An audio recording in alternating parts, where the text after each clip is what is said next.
今仔日7月初1，包括食安、财经各方面拢有新制度。这个食安方面，一氧化二氮也就是笑气，打来政府要来控管。另外，这个食品过敏原的标示增加到11项，若是无标示者，相当罚300万。财经方面，这个保险有新的变革，尤其是终身型的寿险、甲终身型的健康险影响上大，保费上最起3成。那这个房屋的实价登录嘛有新制度。是食啥物物件遐尼涨？有可能是食的物件无标示清楚。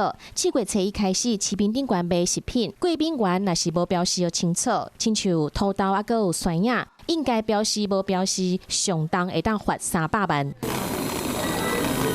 咖啡顶悬迄个牛奶泡，爱靠一氧化二氮打气。7月开始，食药署强化一氧化二氮的管理，变成是食品添加物爱登录标示、追踪资料。若是无标示，可能会接到400万的罚单。7月开始，保险有新的制度，条款死亡的保障、宣告利率的平稳机制、新契约的责任准备金、利率的调降、契约的服务未当无利润。其中固定利率型保单当中，终身型寿险还有终身型健康险影响上大。按算保费会起1成到3成左右。